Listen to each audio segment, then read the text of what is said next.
Oke, jadi kembali lagi teman-teman ke Bal-Balan Media. Yes, seperti mungkin kalian sudah tahu bahwa ada bad news ya kalau ternyata Piala Dunia U20 di Indonesia ternyata dibatalkan. Mungkin gue agak sedikit telat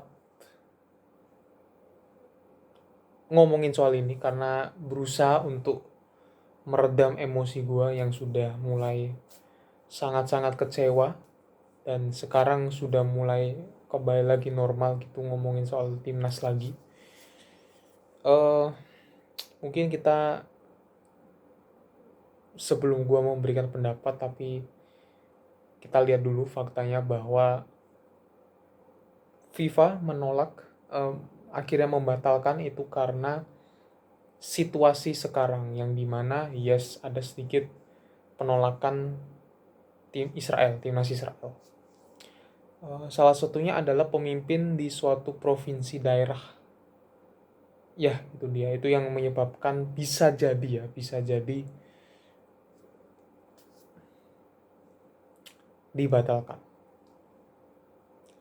Ada banyak alasan dibatalkan karena ada dari beberapa video yang bilang bahwa ini utusan dari partai politik suruh ngomong seperti ini, jadi mau nggak mau harus ikut. Tapi ada juga yang bilang bahwa takut karena ada apa namanya? Mungkin kalau misalnya timnas Israel datang ada ancaman, jadi gue nggak tahu yang bener mana. Kalau dilihat dari perspektif kedua, gimana ngomongnya? Kedua konten kreator lah ya, kedua konten kreator ini cukup masuk akal sebenarnya. Tapi di satu sisi kalau kita lihat dari pemain dan juga penyelenggara, tetap menurutku kecewa dan sebenarnya nggak bisa diterima juga gitu karena emang gini situasinya juga bahwa Indonesia sekarang tuh kalau ngomongin soal stabilitas politik juga cukup bagus. Jadi misalnya kalau COVID nih lagi pandemi gitu ya, masih pandemi masih merajalela, yang positif masih banyak. Mungkin dibatalkan masuk akal. Atau di sisi lain, kalau misalnya kita secara politik stabilitas yang nggak bagus, ada konflik sana sini, dan ini akan mengancam keamanan dari pemain-pemain di setiap negara, sangat wajar untuk dibatalkan. Tapi kan kalau lihat kondisinya bahwa COVID udah reda, stabilitas politik ya kita aman-aman aja. Dan ini kan sebenarnya hanya kayak ya udah embel-embel, bukan embel-embel ya, ya ini hanya pendapat ditolak tapi ya diekspos aja kan ke media. Tapi yang katanya Coach Justin tuh bener. Ya kenapa kok pas udah tanda tangan bersedia, kenapa ya itu dibatalin. Padahal kalau misalnya sebenarnya gini loh, eh, Piala Eropa usia 20, bentar ya, mungkin coba gua research dulu. Harusnya Piala Eropa U20 itu udah dari tahun kemarin. Juni. Juni 2022. Yes, Juni 2022 itu Israel lolos. Jadi sebenarnya yang sebelumnya gue bilang kalau untuk untuk kuota buat tim Eropa itu tergantung dari Piala Eropa U20 sampai semifinal. Dan tentunya sampai semifinal adalah Prancis, Inggris, Slovakia sama Israel. Mungkin kalau Israel nggak lolos gitu mungkin aman-aman aja ya. Tapi ya tetap aja bro, ini kan sepak bola. Padahal dari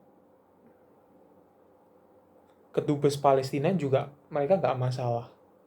Dan seperti kita tahu, sebelum Piala Dunia ini mungkin diselenggarakan, ada loh mungkin delegasi atau beberapa atlet olahraga yang dari Israel datang ke Indonesia, dan kenapa kok baru sekarang ini. Tapi ya udahlah ya, kita nggak ngomong itu. Sangat disayangkan. Kenapa? Mungkin sekarang langsung ke pendapatnya.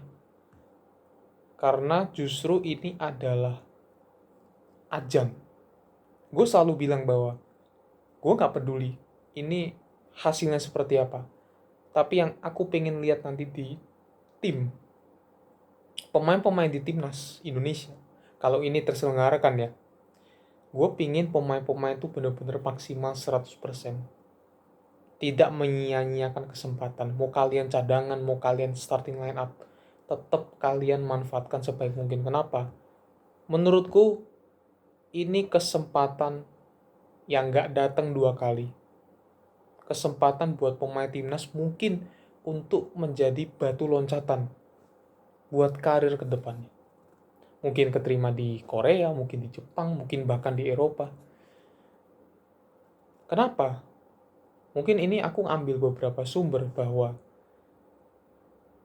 Piala Dunia U20 ini pasti banyak banget scouting director, pokoknya yang perekrut pemain-pemain muda yang akan nonton di Piala Dunia ini. Bayangkan misalnya ada scout director mungkin dari Bayern Munchen, dari MU, dari Barcelona.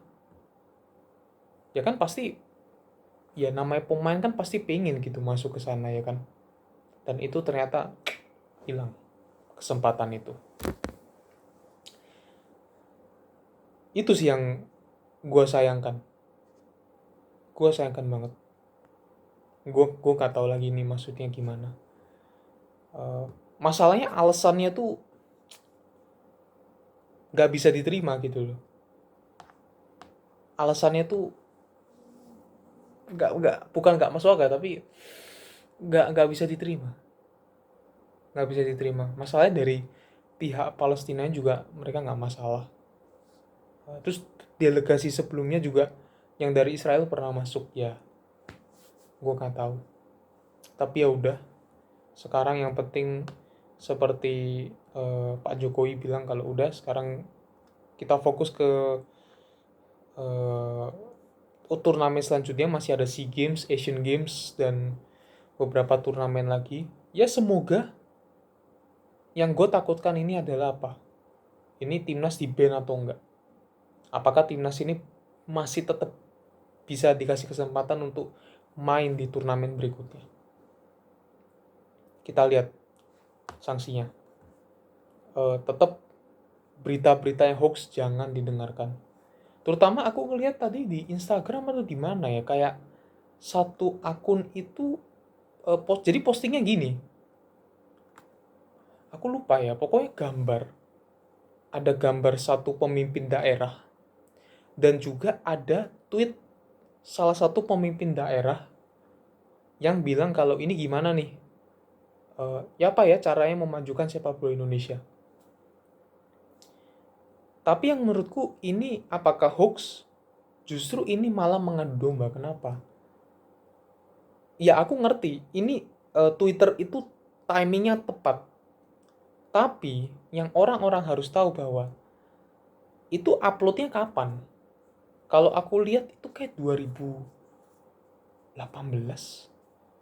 Aku lupa. Pokoknya bukan tahun ini, bukan pas beberapa beberapa hari-hari sebelumnya ini. Jadi udah lama banget. Dan itu ngadu domba.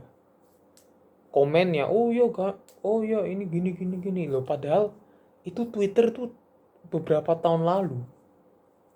Dan itu dijadikan ya posting media yang dimana ya ini hoax banget nih gitu.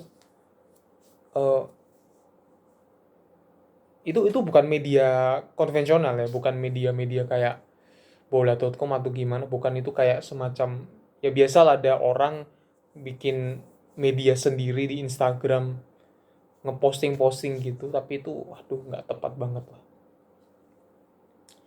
Jadi pesan buat pemain, udah sekarang move on teman-teman, karena ya udah hidup terus berlanjut. Dan ke depan kan ini masih ada kualifikasi Piala Dunia seperti Sintayong bilang bahwa kita akan lolos ke Piala Dunia dan kita akan cetak sejarah di ASEAN. Mau kalian pesimis, mau kalian enggak, dikarenakan situasi seperti ini mau nggak mau kita harus optimis ke depannya. Dan buat pemain-pemain, kalian masuk ke timnas sekarang, ingat perjuangannya ini buat ke Piala Dunia. Jadi jangan main-main, jangan sok-sokan lu bisa masuk timnas gimana, tapi buktikan di lapangan, buktikan lu membela timnas Indonesia dengan baik. Mungkin pesan juga buat ya mungkin official timnas, sebisa mungkin memilih pemain sesuai dengan performance-nya, sesuai dengan performance pemain itu mau di liga.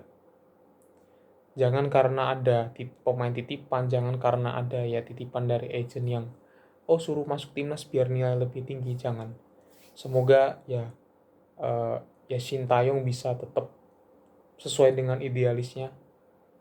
Kita dukung aja ke depannya. Semoga nanti kan katanya mulai Oktober itu kualifikasi. Harapanku Sandy Walsh, Shane Patinama, Jordi Amat, Elkan Bagot, semua pemain semoga perform. Mungkin siapa tahu yang naturalisasi, sepertinya untuk naturalisasi yang U20 kayaknya tetap jalan ya, meskipun batal ini. Ya kita lihat aja nanti ke depannya. Kenapa? Karena ya naturalisasi kan sudah di DPR kan, sudah diketok, jadi harusnya udah setuju gitu. Karena udah disebutin kan tiga-tiganya, Hapner, Struijk, sama Ivar Jenner. Oke, so itu segitu aja untuk videonya soal kekecewaan terhadap pembatalan Piala Dunia U20. Ya, aku nggak tahu kenapa event-event kayak sebesar ini kenapa di Indonesia tuh susah banget diselenggarakan. You know lah. Oke, segitu dulu. Kita lihat Chelsea lawan Aston Villa seperti apa. Sorry ya, gue nggak bikin previewnya. Nanti Minggu atau Senin gue akan bikin reviewnya. Itu. Dan minggu depan gue akan mau bahas soal salah satu program baru dari Bal-Balan Media. Dan gue akan mau bahas soal kenapa PSM Makassar juara. Dan mungkin satu lagi adalah kenapa ada atlet yang sukses dan yang nggak sukses. Oke, itu buat minggu depan. So, happy weekend guys. Semoga weekend kalian dengan keluarga bisa terus bahagia. Dan ya terus tetap dukung sepak bola Indonesia. Salam bal-balan. Bye.